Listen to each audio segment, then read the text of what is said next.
Bonjour à tous. Alors aujourd'hui, on va parler des prépositions, des adverbes et des conjonctions. Alors pourquoi j'en parle? Bonne question. A priori, c'est pas évident parce que dans les manuels ou dans tous les autres cours, vous verrez que ce sujet n'est quasiment jamais abordé dans une leçon à part. Les prépositions, on en parle rapidement au détour d'une leçon, et les adverbes et les conjonctions, on en parle pour ainsi dire pas. Alors pourquoi j'ai choisi d'en parler? Tout simplement parce que j'estime que ça a son intérêt étant donné que en latin, déjà les adverbes sont pas forcément faciles à reconnaître et les conjonctions également, il y a quelques éléments à connaître pour bien les maîtriser en latin. C'est encore plus vrai pour les prépositions. Là, vous verrez qu'il y a des règles aussi importantes à connaître, que j'ai déjà évoquées dans la leçon précédente, mais là, je vais reparler de façon plus développée. Alors, qu'ont en commun les prépositions, les adverbes et les conjonctions en latin? Eh bien, tout simplement d'être invariables. Donc, en latin, tout se décline, sauf les prépositions, les adverbes et les conjonctions. Et les interjections, mais là je ne vais pas en parler parce que ça n'a tout simplement aucun intérêt, étant donné qu'une interjection, c'est quoi une interjection? C'est et, oh, hélas, un mot qui exprime la surprise. Donc c'est pas une catégorie grammaticale intéressante, il n'y a rien à en dire, donc je n'en parle pas ici. Mais je parle de toutes les catégories grammaticales invariables du latin. Alors commençons par les conjonctions.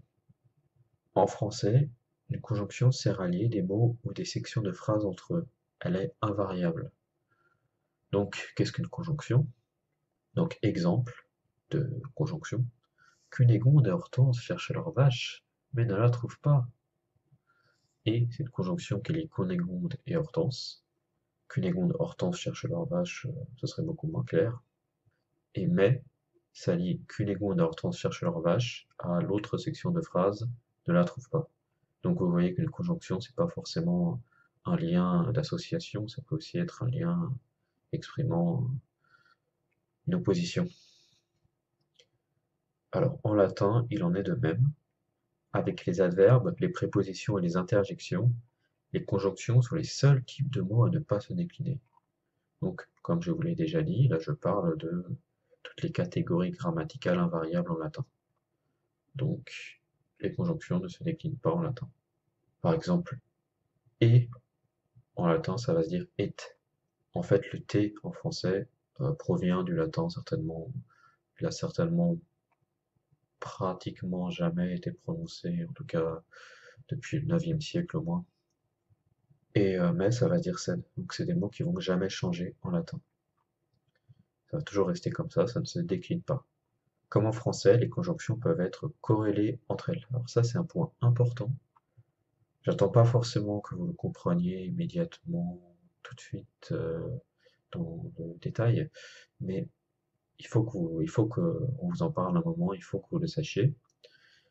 Donc, qu'est-ce qu'une corrélation entre deux conjonctions? Exemple en français, ni Julia ni Messaline ne savent parler latin, comme vous.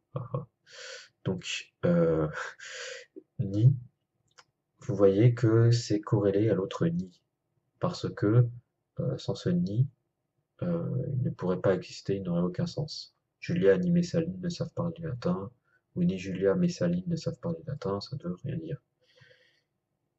Il peut parfois exister des conjonctions qui puissent exister indépendamment, contrairement à ni en français. Mais dans ce cas-là, si elles sont corrélées, ça peut changer leur sens. Donc traduction en latin, neque Julia, neque Messalina, latina neque possunt. Donc en latin c'est pareil. Le neque, s'il était juste là indépendamment, il aurait plus du tout le même sens. Voilà. Neque Julia, Messalina, latina neque possunt. Ça changerait le sens de la phrase.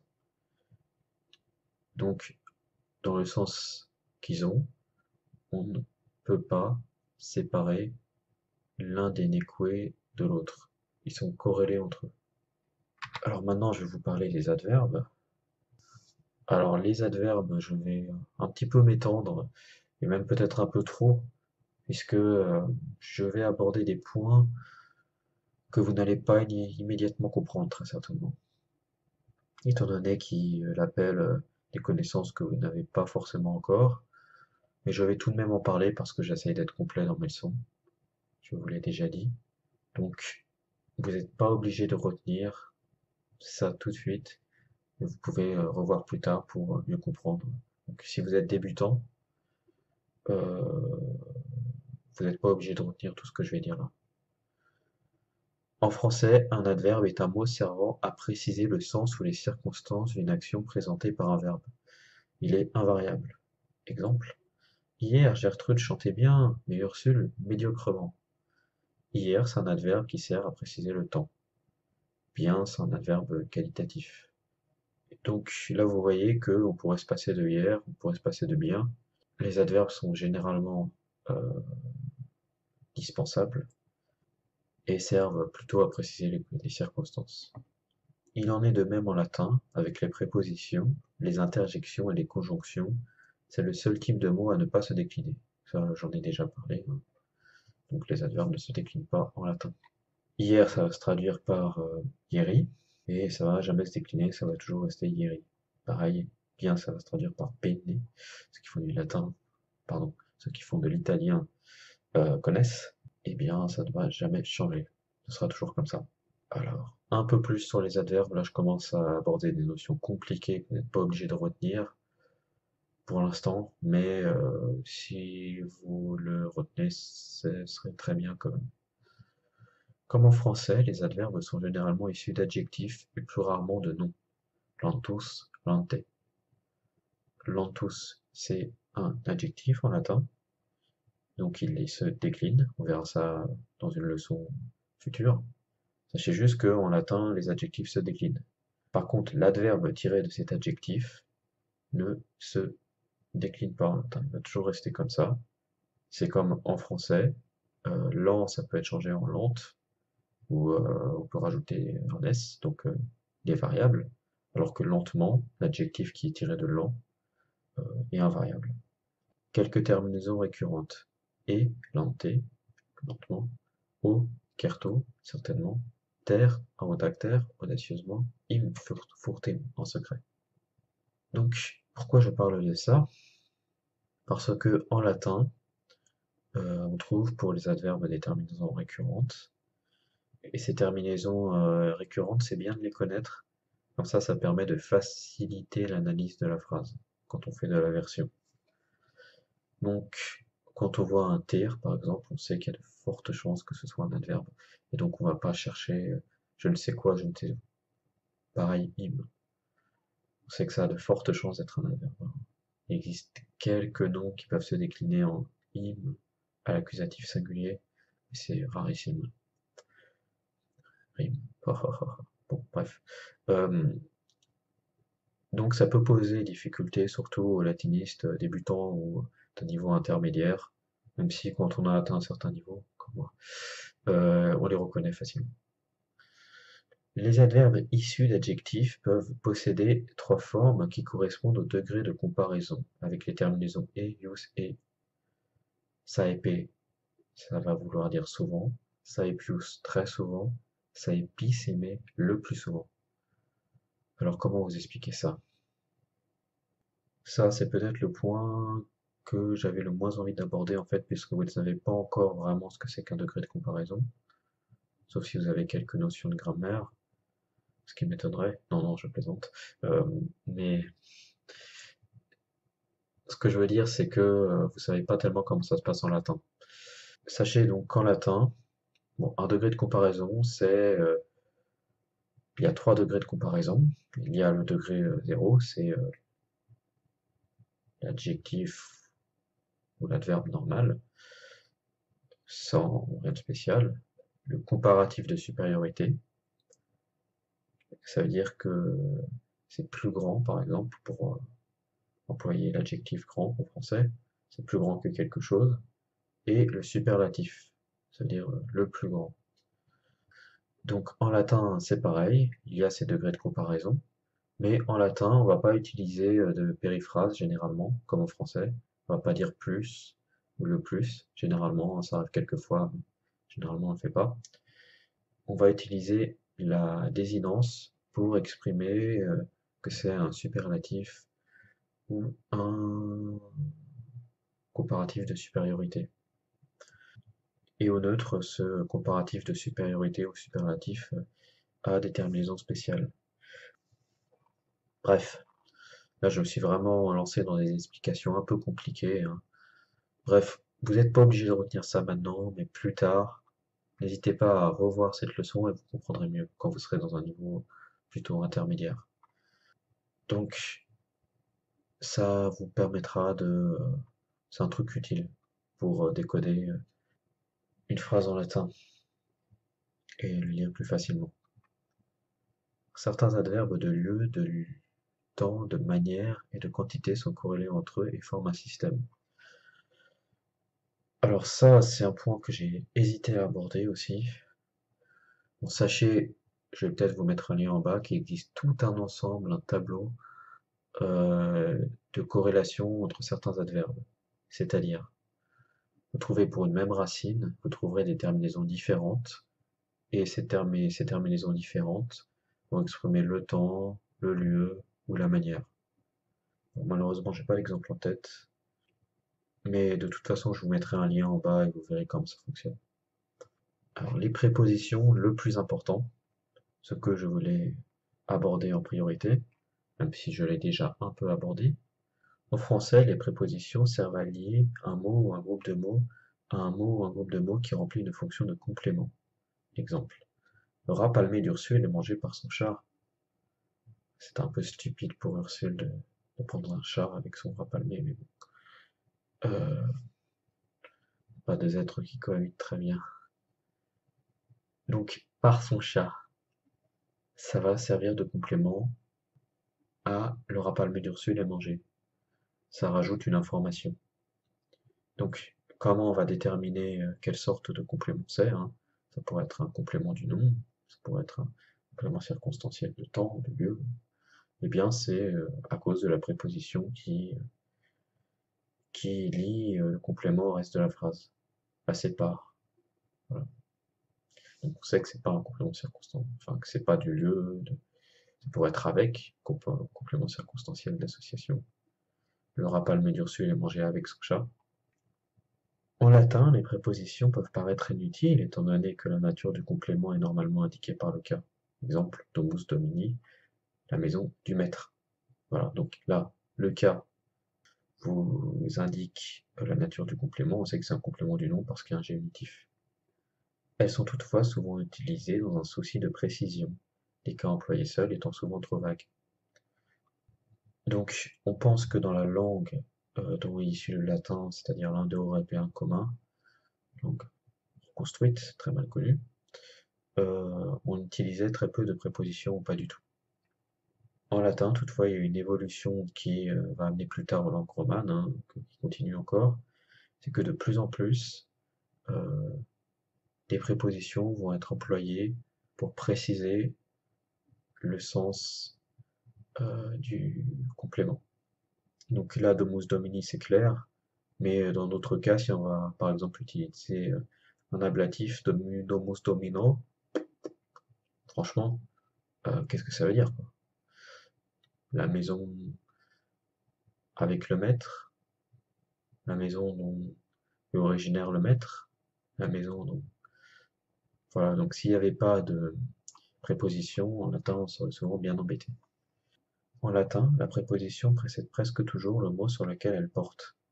Exemple, in loco, dans un lieu, ad locum, vers un lieu.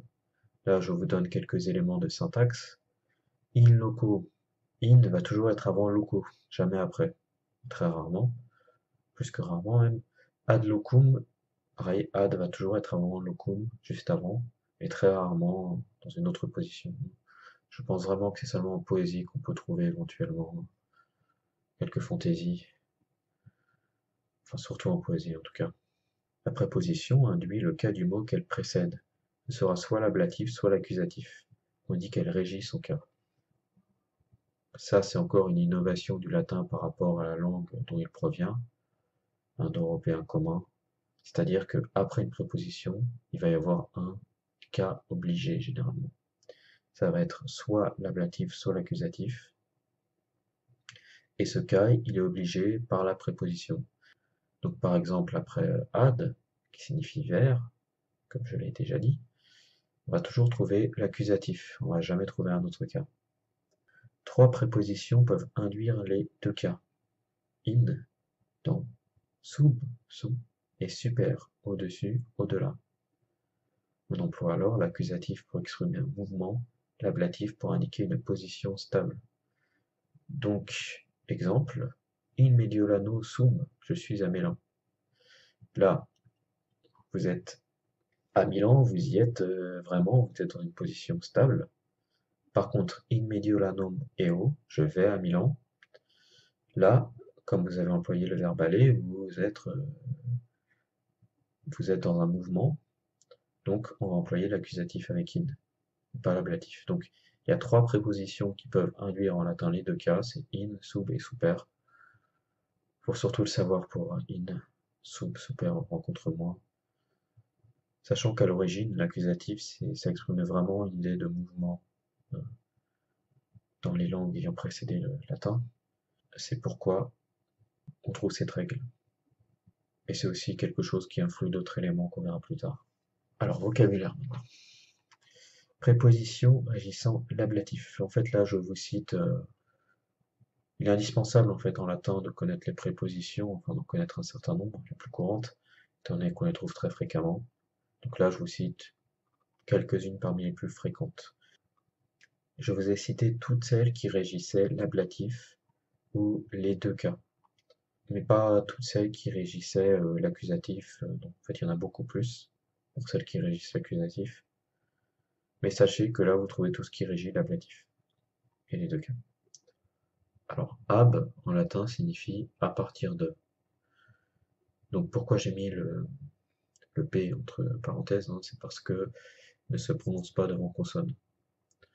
Alors, il faut savoir que ab et ad ont fusionné en fait en français, donc ça a donné a accent, pardon.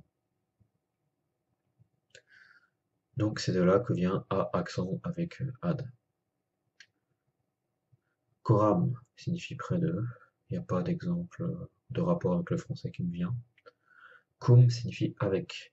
Alors ça n'a pas donné grand-chose en français non plus. Mais par contre, ça a une grande postérité en italien ou en espagnol, étant donné que c'est de là que vient con, qui signifie avec en italien et en espagnol.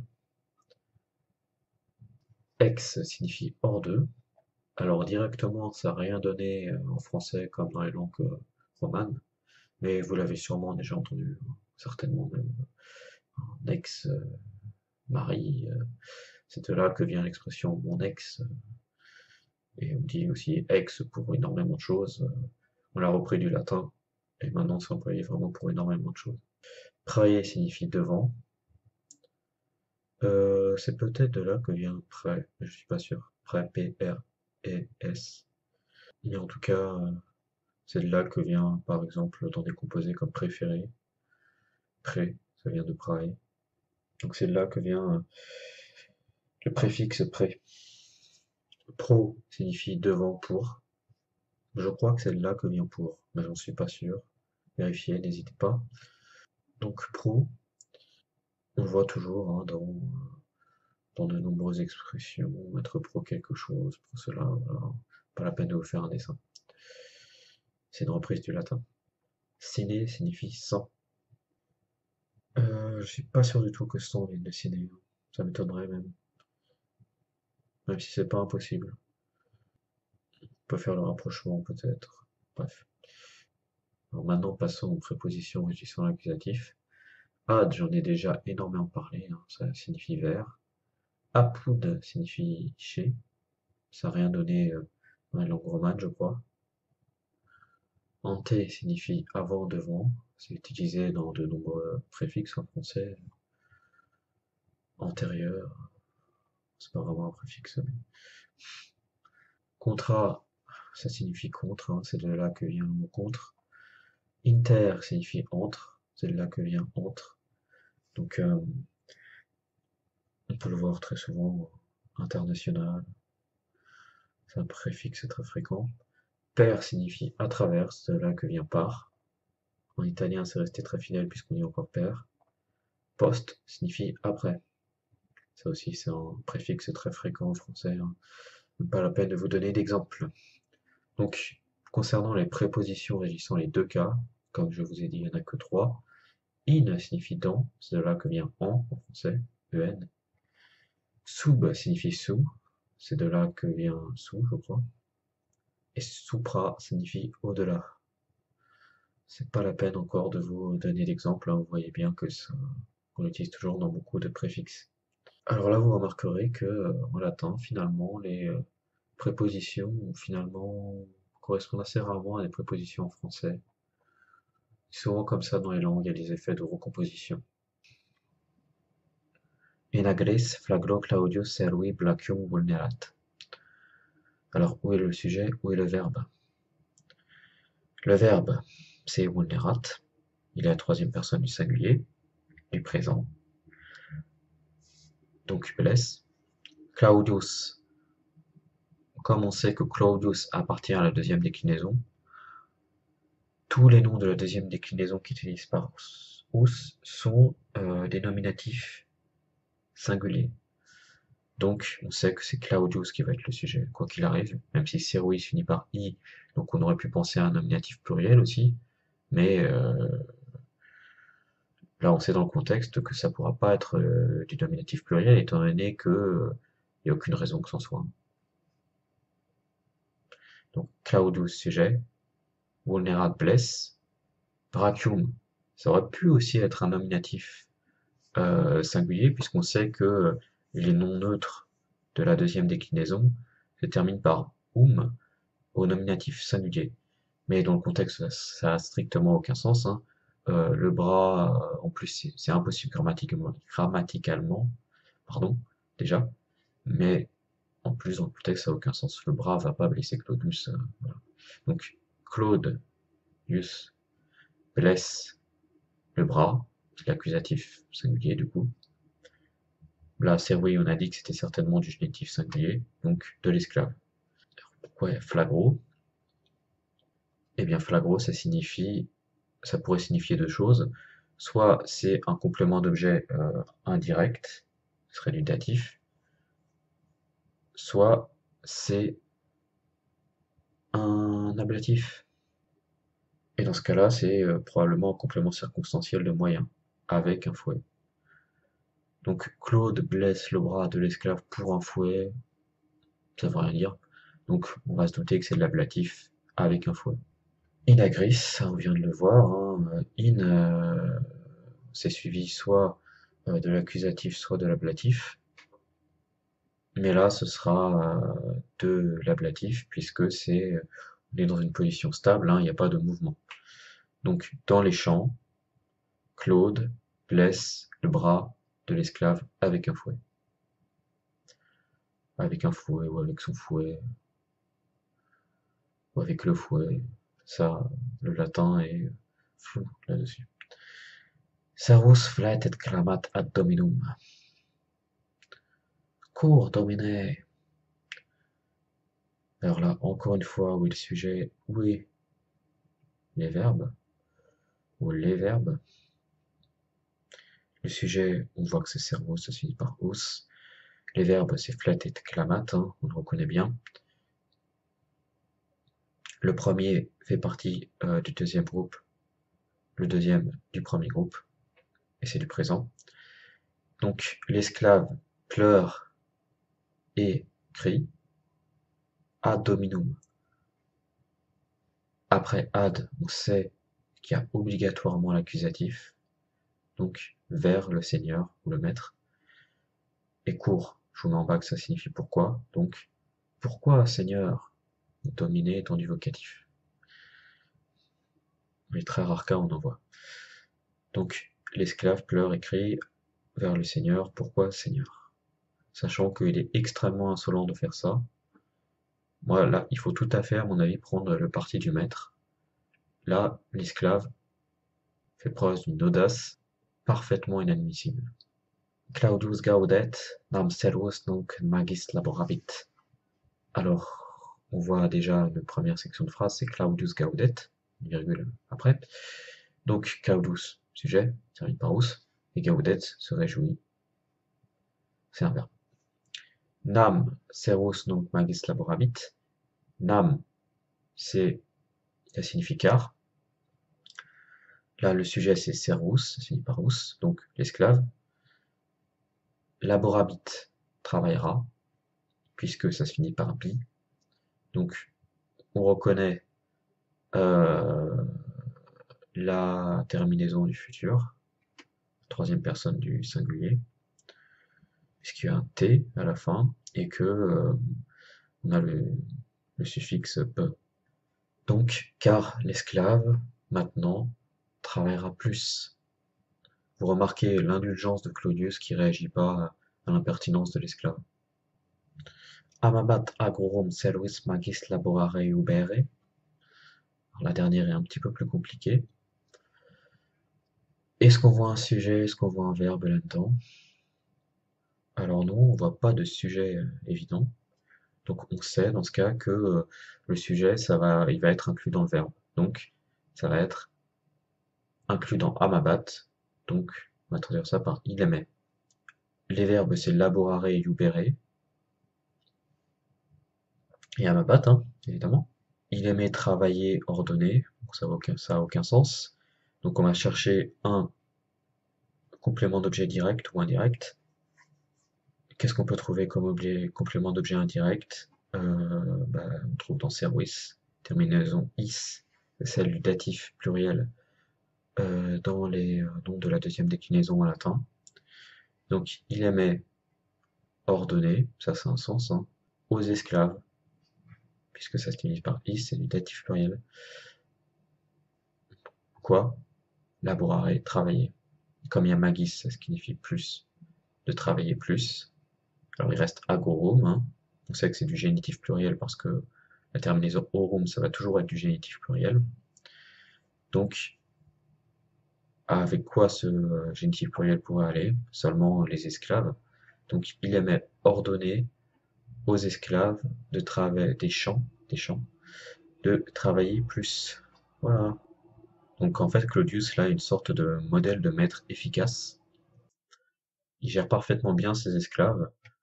Il sait que un bon petit coup de fouet, parfois, ça va pas leur faire de mal. Au contraire, ça va leur faire que du bien. Alors, on va essayer de retraduire ça, mais maintenant du français vers le latin. Donc, dans les champs, dans ça se traduit par in, et les champs ça va se traduire par aguerre. Donc, comment on va décliner aguerre? Ça peut être soit de l'accusatif, soit de l'ablatif. Comme il n'y a pas de mouvement, c'est une position stable, donc on va utiliser l'ablatif. Donc, on va dire in agris, puisque c'est du pluriel. Claudius blesse le bras d'un esclave avec son fouet. Donc, où est le sujet ici? Le sujet, c'est Claudius. Donc, Claudius, en latin. Le verbe, c'est vulnerat. Donc, Claudius vulnerat. Il blesse quoi? Le bras. Donc, on va mettre le bras à l'accusatif en latin, au singulier. Donc, Claudius brachium vulnerat. Le bras, alors, d'un esclave, en latin, la possession, ou le complément du nom, ça se traduit par le génitif. Donc, Claudius vulnerat brachium servi. Et avec son fouet. Alors, par rapport à ce qu'on a vu avant, on pourrait se dire que c'est cum flagro, et ça pourrait presque passer en réalité, mais très généralement, les latins vont pas mettre ça et vont mettre directement un ablatif pour exprimer le moyen. Généralement, le cum, on va l'utiliser pour exprimer l'accompagnement en latin, pas le moyen. Donc, pour récapituler, in agris Claudius brachium servi flaglo vulnerat. Les mots, on peut les mettre dans le sens qu'on veut, dans l'ordre qu'on veut. L'esclave pleure et crie vers son maître. Pourquoi, maître? Alors, où est le sujet? Le sujet, c'est l'esclave, donc servus. Les verbes, c'est pleurer et crier, au présent et la troisième personne du singulier. Donc, flet et clamat. Vers son maître, on va traduire ça par ad plus le nom dominus. Donc, comme après ad, c'est toujours de l'accusatif, ad dominum. Donc, servus, flet et clamat ad dominum. Pourquoi maître? Là, j'aurais envie de mettre à la limite, comme réponse du maître, ici, il n'y a pas de pourquoi. Non, ça aurait été trop compliqué, malheureusement. Donc, pourquoi maître? Et comme il crie vers son maître, on va mettre du vocatif, donc cours dominé. Claudius se réjouit car l'esclave travaillera plus maintenant. Et il a raison. Alors, Claudius se réjouit, Claudius sujet, donc Claudius se réjouit, c'est du présent en troisième personne du singulier, donc gaudet. Car l'esclave travaillera plus maintenant, car ça se traduit par nam. L'esclave c'est le sujet, donc c'est servus, et travaillera, c'est du futur, donc on va dire laborabit. Et plus, ça se dit magis, c'est maintenant donc Claudius gaudet, nam servus, magis laborabit, donc il aimait ordonner aux esclaves des champs de travailler plus. Il aimait, là c'est de l'imparfait, donc l'imparfait, ça c'est de l'imparfait de la troisième personne du singulier, pardon. Donc l'imparfait, il y a le suffixe ba, et comme c'est la troisième personne du singulier, on rajoute un t, donc amabat. Ordonner, c'est de l'infinitif, en français comme en latin, donc c'est iubere, donc amabat iubere. Aux esclaves, c'est un complément d'objet indirect, donc en latin ça va se traduire par du datif, et comme c'est du pluriel, ça va être servus. Des champs, complément du nom, donc en latin c'est du génitif, donc agorum, de travailler plus, magis laborare. Voilà, on a terminé. Alors j'espère que cette leçon a été profitable. Je pense vraiment que ça valait la peine de parler de ça. Voilà. Donc à la prochaine pour une prochaine leçon.